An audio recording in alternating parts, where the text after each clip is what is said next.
오늘은 시 한 편으로 말씀을 시작해 볼까 합니다. 아지 못 깨라 검붉은 흙덩이 속에 나는 어찌하여 한 가닥 붉은 띠처럼 긴 허울을 쓰고 태어났는가. 나면서부터 나의 신세는 청맹관이 눈도 코도 없는 어둠의 나그네이니 나는 나의 지나간 날을 모르노라. 닥쳐올 앞날은 더욱 모르노라. 다 못 오늘만은 알고 믿을 뿐이노라. 어느 거친 발길에 채이고 밟혀 몸이 으스러지고 두 도막에 잘려도 붉은 피 흘리며 나느냐. 아프고 저린 가슴을 뒤틀며 사노라. 이 시는요, 지렁이의 노래라는 윤곤강 시인의 시입니다. 이분이 1911년에 태어나셔서 1949년에 돌아가셨는데요. 이 지렁이의 노래는 1948년 남북을 갈라놓은 38선을 생각하면서 가슴 아픈 분단의 현실을 지렁이에 견주어서 노래한 시입니다. 한 가닥 붉은 띠처럼 긴 허울을 쓰고 태어났는가. 지렁이의 몸을 그렇게 묘사한 것 같고요. 눈도 코도 없는 어둠의 나그네. 어느 거친 발길에 채이고 밟혀 아프고 저린 가슴을 뒤틀며 사노라. 참 아름다운 식구가 아닐 수 없는데요. 지렁이 하면 가장 먼저 뭐가 떠오르나요? 지렁이도 밟으면 꿈틀한다. 사람 다 비슷한 것 같아요. 저도 그게 가장 먼저 생각났는데, 이 속담에서 보듯 지렁이는 오랫동안 비천함, 미천함의 상징처럼 여겨져 왔죠. 그런데 오늘 말씀은요, 우리 인간의 본질을 지렁이에 비유합니다. 1절 말씀에 보면 야곱을 일컬어서 버러지 같은 너 야곱아 이렇게 말씀하고 있는데요. 이전 개역 한글 성경에서는요, 지렁이 같은 너 야곱아 이렇게 번역을 했었습니다. 버러지는 곤충이나 땅에 기는 모든 생물을 통틀어 표현한 건데요. 아마도 이전 성경에서는 이 버러지라는 이 히브리 단어 속에 주홍색이라는 그런 뜻도 있거든요. 아마도 거기에 착안해서 지렁이라고 구체적으로 번역했던 것이 아닌가, 저는 그렇게 개인적으로 생각해 보는데요. 버러지라고 번역을 했습니다만 저는 오늘 이전 성경의 번역 지렁이가 더 우리에게 친숙하지 않는가 생각하여서 지렁이로 읽고 묵상을 해 보았습니다. 지렁이 같은 야곱아, 이런 지렁이 같은 야곱을 향한 하나님의 말씀. 오늘 말씀을 통해 우리에게 주시는 교훈은 무엇일까요? 오늘 말씀은 우리 인생을 지렁이에 견주어요. 과학적으로 보면 지렁이는 이 땅을 살리고 생태계를 유지시켜주는 이로운 생물이에요. 하지만 말씀드린 것처럼 우리 정서 속에는 하찮은 것, 무력하고 비천한 것, 그런 나약한 생물의 대명사잖아요. 그도 그럴 것이 지렁이는 몸을 보호하는 털이 없어요. 눈도 코도 없고요. 밝은 곳을 피해서 음침한 곳을 파고드는 습성이 있고 스스로를 지킬 자구책이라는 것이 없어요. 천적이 공격하면 꿈틀거리는 게 전부예요.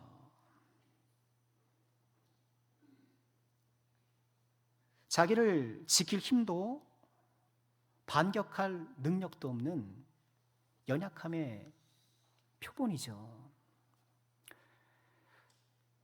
우리 인생도 그렇지 않은가요? 우리 인생에 시련과 고난이 찾아올 때, 질병이 우리 육신을 강타할 때, 상처가 우리 마음을 강타할 때 속수무책이에요. 이렇게 저렇게 나름 저항은 할 수 있지만 결국 우리는 죽음이라는 마지막 대적 앞에서 한 사람도 예외 없이 무릎 꿇을 수밖에 없어요. 무엇보다 지렁이는 거름더미를 불사하며 살아가요. 지저분한 곳, 냄새 나는 곳, 세상 사람들이 피하고 싶은 그 자리가 지렁이의 삶의 터전이에요.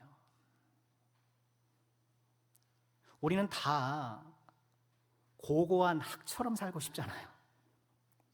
그래, 품위 있는 인생을 살고 싶잖아요. 하지만 현실은 넉넉지 않아요. 하기 싫은 일을 해야 하고, 듣기 싫은 말을 견뎌야 하고, 원치 않는 삶의 악취를 부득이 맡으면서 살 수밖에 없는, 윤공강 시인의 이 식구처럼 어느 거친 발길에 채이고 밟히고 붉은 피 흘리며 아프고 저린 가슴 뒤틀며 사는, 참 이 마지막 연이 저는 생생하게 다가오더라고요. 광야 인생을 살면서 한 번도 채워보지 않은 사람이 있을 수 있을까요? 이 고난 인생을 살아가면서 마음에 피 흘려보지 않은 사람이 있을까요? 뒤틀린 가슴을 부여잡고 잠 못 이루는 밤을 보낸 우린 다 그런 사람들이잖아요. 무엇보다 우리는 자꾸 영적으로 죄악의 음침한 곳을 자꾸 파고 들어가요. 죄악의 걸음더미가 뭐 이렇게 편한지, 그게 즐거운지 나도 모르게 자꾸 그 속으로 들어가요. 우리의 영적 또 우리의 상황적 현실이 지렁이의 삶에 그대로 들어맞는 것이 아닌가. 또 이렇게 지렁이처럼 꿈틀대며 악착같이 살아봤자 사람에 불과해요. 오늘 14절 말씀 보시면 버러지 같은 너 야곱아 너희 이스라엘 사람들아 이렇게 두 번 부르시잖아요. 처음에는 버러지, 지렁이 이렇게 부르시다가 뒤에는 사람들 이렇게 부르셔요. 이제 좀 정상적으로 대우해 주시나? 그런데 여기서 번역된 이 사람들이라는 이 사람은요, 보통 히브리어 아담이 사람이거든요. 그 아담이기도 하지만 사람이라는 뜻도 있거든요. 그게 아니고 마테라는 단어인데 별 볼 일 없는 인간이라는 뉘앙스가 있어요. 그렇게 내가 지렁이처럼 아웅바둥 꿈틀대면서 음침한 곳, 어두운 곳, 불사하면서 막 파고들면서 애써 살지만 그래봐 별거 아니라는 거예요. 우리 아무것도 아니에요. 그렇죠? 아무것도 아니더라고요.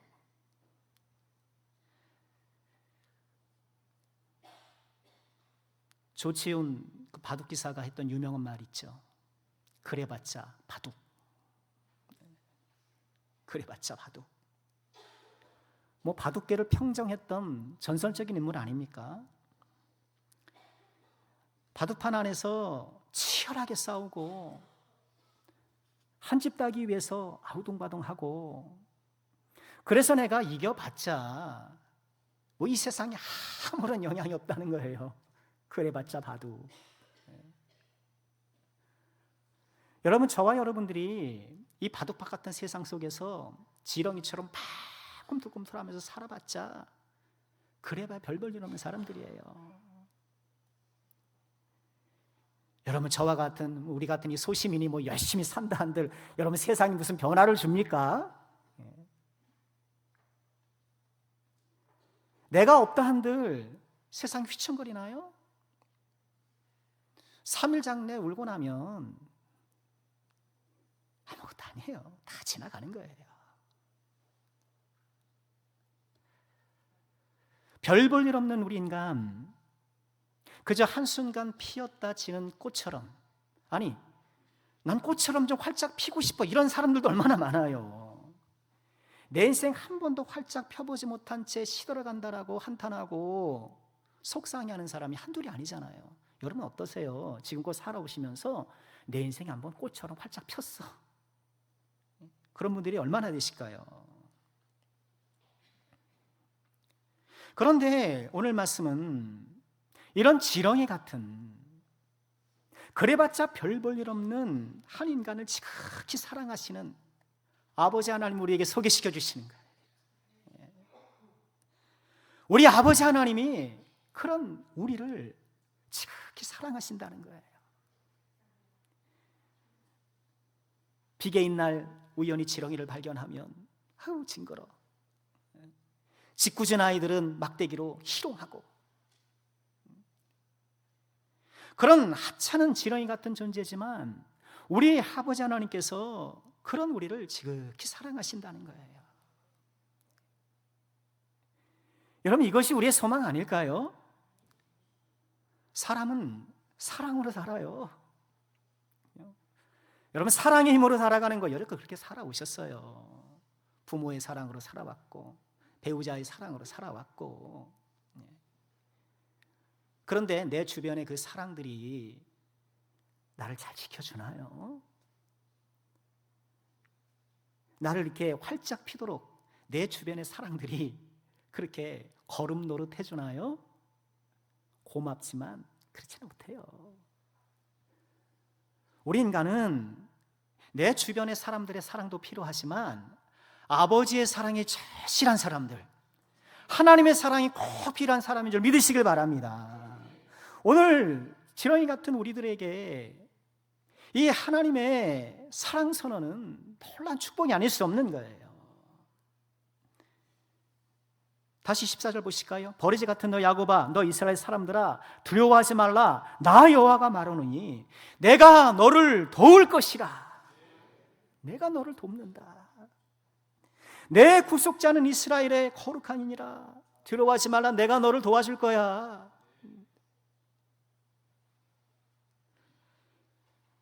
한 번 제대로 피워보지 못한 별 볼 일 없는 인생이라고 여러분, 우리가 낙심할 필요가 없어요. 우리를 도우시는 아버지 하나님이 계심을 믿으시길 바랍니다. 특별히 내가 너의 구속자다. 여러분, 구속자라는 이 단어가 가을인데요, 여기서 고엘 제도가 나왔어요. 고엘 제도 많이 들어보셨죠? 고엘 제도는 고대 이스라엘에 뭐 지금처럼 무슨 경찰이 있는 게 아니잖아요. 치안이 불안하잖아요. 그래서 친족 공동체가 서로를 지켜주도록 만드신 제도예요. 고엘 제도인데, 친족이 빚을 지면 빚을 갚아주고, 땅을 잃어보면 땅을 되찾아주고, 이름을 남길 후손이 없으면 이름을 남겨주고, 억울한 죽임을 당하면 피해 보복자가 되어서 원수도 갚아주고, 이게 고엘 제도예요. 우리 하나님께서 우리의 구속자가 되어주신다는 거예요. 가을이 되어주신다는 거예요. 룻기의 그 나오미와 룻을 보세요. 우리가 그 말씀 묵상했었잖아요. 다 잃어버리고, 남편 잃어버리고, 아들 잃어버리고, 빈털터리가 돼서 고향 베들레헴으로 돌아오잖아요. 며느리 룻이 겨우겨우 날품 팔아가지고 이 두 과부가 연명해 나가잖아요. 그럴 때 누가 등장합니까? 이들의 가을 보아스가 등장하잖아요. 막막했던 이 두 여인의 삶에 들어와서 가을이 되어 회복시켜주고, 이들을 통해서 다윗 왕의 후손이, 다윗 왕이 나온 거 아니에요. 이들의 후손이 다윗 왕이 아닙니까? 우리 하나님께서 지렁이 같은 우리의 가을이 되사 우리를 인도해 주시고 도우실 것이라고 약속하시는데, 여러분, 이 약속의 말씀을 마음에 꼭 새기시길 주의 이름으로 축원합니다. 뿐만 아니라 이어지는 말씀에서 이렇게 말씀하셔요. 15절 보실까요? 보라, 내가 너를 이가 날카로운 새 타작기로 삼으리니 내가 산들을 쳐서 부스러기를 만들 것이며 작은 산들을 겨같이 만들 것이다. 아니, 놀라운 말씀이에요. 지렁이 같은 존재, 그저 꿈틀거리는 것이 전부인 것 같은 우리 나약한 인간들을 찾아오셔서 우리를 이가 날카로운 새 타작기로 만들 것이다. 놀라운 선언을 하고 계시는 거예요. 이 타작기가 되어서 산을 쳐 부수고 작은 산들을 겨같이 만들어버리고, 여기서 말하는 산들이라는 것은요, 이 이사야의 역사적 정황 보면 이스라엘을 둘러싸고 있는, 유다를 둘러싸고 있는 열강들이에요. 공격하려고, 어떻게든지 망하게 하려고 둘러싸고 있는 열강들. 그리고 작은 산들이 나오잖아요. 언덕이잖아요. 언덕. 이스라엘 사회에서 다 그런 것은 아닙니다만 언덕은 우상 숭배하는 장소예요. 좋은 언덕에 산당을 짓고 거기서 우상 숭배했단 말이에요. 산들과 작은 산들, 언덕들을 다 부스러기로 만들다, 이 말씀이 뭡니까? 우리 인생을 에워싸고 있는 모든 고난과 시련, 그 고난과 시련 배후에서 우리의 믿음을 깎아내리려고 하고 하나님과의 관계로부터 떨어지게 하려는 모든 악한 세력의 시도들을 우리가 그것을 방어할 뿐만 아니라 그것을 격파시킬 수 있도록 우리에게 능력을 부여해 주신다는 거예요. 이것이 지렁이를 향한 하나님의 꿈이에요. 지렁이를 향한 하나님의 꿈, 우리를 이가 날카로운 새 타작기로 만드사 우리를 위협하는 영육간의 모든 세력으로부터 우리를 보호하실 뿐만 아니라 그것을 이기도록 하시는 것. 우리 사랑하는 모든 죄종들이 우리를 향한 이 아버지의 꿈을 꼭 믿으시고 이 말씀을 소망하시길 주의 이름으로 축원합니다. 하나님은 우리 지렁이 같은 우리를 좀 더 나은 지렁이로 만들려는 것이 아니고 이가 날카로운 새 타작기로 만든다는 거예요. 이어지는 16절, 우리 하나님의 계속되는 꿈을 보실까요? 내가 그들을 까부른 즉 바람이 그들을 날리겠고 회오리 바람이 그들을 흩어버릴 것이다. 너는 여호와로 말미암아 즐거워하겠고 이스라엘의 거룩한 이로 말미암아 자랑하리로다. 지렁이처럼 꿈틀꿈틀대며 사는 그 인생을 들어 세우셔서 이가 날카로운 타작기기로 만드시고 모든 그들을 에워싸고 있는 영육간의 모든 악한 세력들을 격파시키시고 무엇보다 즐거움을 선사하시겠다라고 말씀하고 계시는 거예요. 우리 하나님은 우리가 즐거운 사람이 되길 원하셔요. 여러분, 어려운 질문 할게요. 요즘 즐거우세요? 즐거우세요? 제가 어려운 질문이라 그랬죠. 즐겁다고 한다면 나는 무엇 때문에 즐거워요? 오늘 주님께서 말씀하시는 그 즐거움은 세속적인 것이 아니잖아요. 일부 포함이 되겠지만 그 본질이 아니잖아요. 여호와로 말미암아 즐거워하겠고. 여러분, 이 기쁨을 우리가 좀 소망해야 되지 않을까요? 상황에 따라, 조건에 따라 막 휘둘리는 그런 즐거움이 아니고 우리 안에 변하지 않는, 빼앗기지 않는, 여러분 그 즐거움을 우리가 좀 소망해야 되지 않을까요? 우리 하나님께서 그것을 약속하고 계시는 거예요. 우리가 기억해야 될 것이 있어요. 그것은 우리는 이미 이가 날카로운 새 타작기예요. 다시, 우리는 이미 이가 날카로운 새 타작기예요. 우리 이것을 믿어야 돼요. 지금 예수님의 이 말씀은 이사야서의 시점에서 보면 미래 예언이잖아요. 그런데 예수님께서는 공생애를 시작하시면서 나사렛 회당에서 이런 말씀을 하셨어요. 누가복음 4장 17절에 보면 선지자 이사야의 글을 드리거늘, 지금 회당에서는 정해진 사람이 성경을 이렇게 봉독하는 그런 예배가 순서가 있었단 말이에요. 예수님 차례예요. 때마침 갖다 준 성경이 이사야 말씀인 거예요. 주의 성령이 내게 임하셨으니 이는 가난한 자에게 복음을 전하게 하시려고 내게 기름을 부으시고 나를 보내사 포로된 자에게 자유를, 눈먼 자에게 다시 보게 함을 전파하며 눌린 자를 자유롭게 하고 주의 은혜의 해를 전파하게 하려 하심이라 하였더라. 그런데 이후에 충격적인 말씀을 하셔요. 이에 예수께서 그들에게 말씀하시되 이 글이 오늘 너희 귀에 응하였느니라. 이사야의 그 말씀이 지금 듣고 있는 모든 사람들에게 이루어졌다는 거예요. 예수님께서 이사야 61장 1절 2절 말씀입니다. 꼭 이사야 61장 1절 2절 그 말씀만 뿐이겠어요. 모세와 모든 선지자가 말한 것이 누구예요? 예수님이에요. 지금 이가 날카로운 새 타작기로 우리를 만들겠다는 이 말씀이 예수를 믿는 우리 안에서 특별히 성령을 통해서 우리에게 이루어질 믿으시기 바랍니다. 이어지는 말씀에서 뭐라고 말씀하셔요? 16절 말씀 다시 보실까요? 내가 그들을 까부른 즉 바람이 그들을 여러분 바람이 뭔가요? 루하합니까? 바람. 이 바람이라는 단어가 성령이라는 단어도 돼요. 성령께서 우리를 이가 날카로운 새 타작기기로 만드셔서 우리를 에워싸고 있는 모든 산들을 다 무너뜨리고 부서뜨리고 그것을 다 흩어버리고 그 능력이 예수 안에서 이미 우리에게 부여되었다고 선포하고 있는 거예요. 근데 문제는 뭐예요? 우리는 이가 날카로운 새 타작기가 되었는데 이 타작기가 창고에서 녹이 슬고 있는 거예요. 거무줄이 채워진 채 사용을 안 한다는 거예요. 이게 문제예요. 마치 나에게는 그것이 없다고 생각하는 거예요. 장차 어떻게 좀 주어지겠지? No. 아니에요. 예수 안에서 우리에게 성령을 주셨을 때 우리에게 이미 그 은혜와 능력을 주신 거예요. 우리가 그것을 써야 돼요.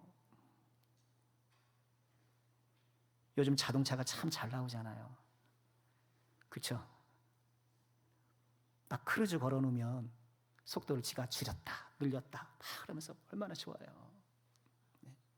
차선 이탈할 것 같으면 삐삐삐삐 하면서 막 이렇게 잡아주고 막 그러잖아요. 그런데 내가 그 기능을 사용하지 못하고 옛날처럼 나의 운동 능력의 감각에 의존해서만 막 운전하면 얼마나 힘들어요. 자동차의 기능을 충분히 활용하지 못하는 것처럼 예수 안에서 성령을 통해 우리에게 주신 놀라운 능력들을 우리가 활용하지 못하고 묵히고 창고에 방치하고 있다는 거예요. 우리는 예수 안에 우리 안에게 부어진 이 능력을 발휘해야 돼요. 이것을 성경은 성령 충만이라고 얘기를 하는 거예요. 성령 충만해야 돼요. 오늘 16절 말씀 보실까요? 다시 보실까요? 내가 그들을 까부른 즉 바람이 그들을 날리겠고 내가 이가 날카로운 타작기가 되어서 산들을 부수고 또 그것을 내가 이제 까부는 거예요. 키질하는 거죠. 그럼 어떻게 해요? 바람이 그들을 날리겠고 성령이 그들을 날리겠고 우리가 까부를 때 바람이 그를 날리는 거예요. 문제는 우리가 이 바람의 역사, 성령의 역사를 위해서 까부르질 않는다는 거예요. 성령의 역사를 소망하며 바람의 역사를 소망하며 기도하지 않는다는 거예요.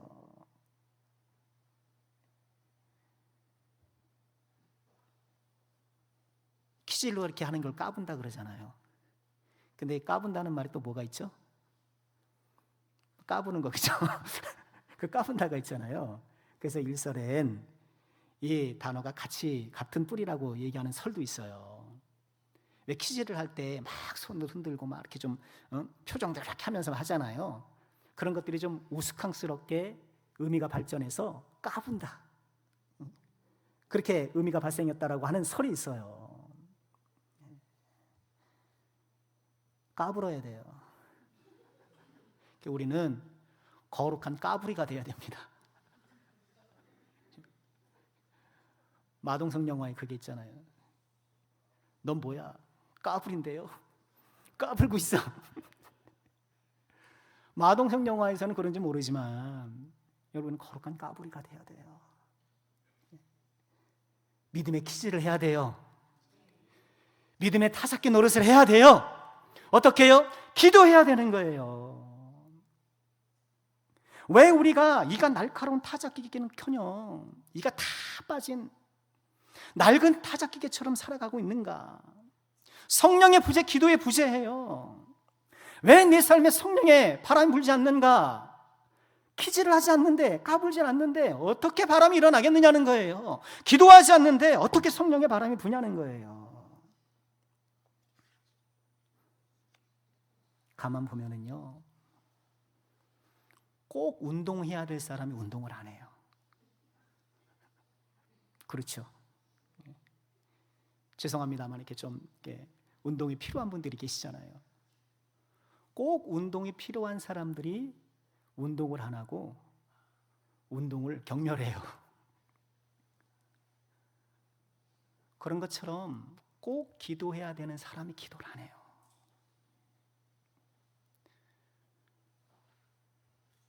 물론 운동을 안 해도 되는 사람이 없는 것처럼 기도를 안 해도 되는 사람은 없어요. 모두가 항상 기도해야 돼요. 하지만 우리 삶의 어떤 시점에서는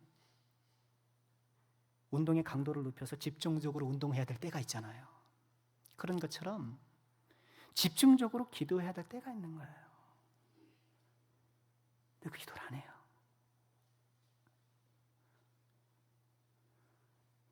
기도해서 되겠느냐고 시작도 하기 전에 회의부터 해요. 몇 번 해봐요. 근데 안 돼요. 이내 포기해요. 우리 인생의 문제의 뿌리가 얼마나 깊은데, 우리 죄악의 뿌리가 얼마나 깊은데, 기도 몇 번 해보고 무슨 도깨비 방망이 휘둘러서 무슨 결과가 나오길 바라는 것처럼, 우리 예수님 뭐라고 말씀하셨어요? 예수께서 그들에게 항상 기도하고 낙심하지 말아야 될 것을 비유로 말씀하셨다. 항상 기도하고 낙심하지 말라는 거예요. 기도하는 사람에게 낙심할 때가 있을 수 있다는 거예요. 그러니 이 말씀 주셨는데, 어떤 말씀이 너무너무 잘 아시죠? 억울한 일을 당한 미망인 얘기는 아닙니까? 재판장에게 호소해야 되는 이 재판장은 하나님도 두려워하지 않고 사람을 무시하는 아주 못된 사람이란 말이에요. 밤낮 가서 부르짖고 예언하니까 귀찮아서라도 해준다는 그 얘기 아닙니까? 우리 예수님은 기도할 때 인내하라는 거예요. 그렇게 말씀하신 거예요. 우리는 상황이 변하기를 위해서 기도하지만 하나님께서는 우리가 변할 때까지 기다리셔요.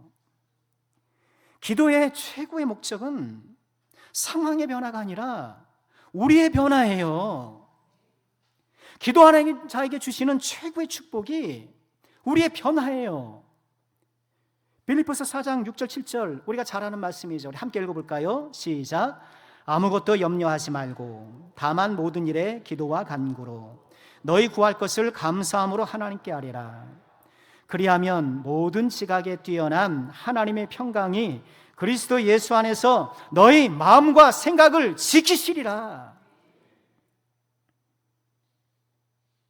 이 말씀 보고 무슨 마음과 생각 그걸 지켜주고 그러십니까? 빨리 상황 바꿔주시고 기도응답 들어주셔서 문제가 좀 제거되고 뭐 이렇게 이런 걸 좀 해주셔야지. 무슨 마음 무슨 생각 한간소리 하시네.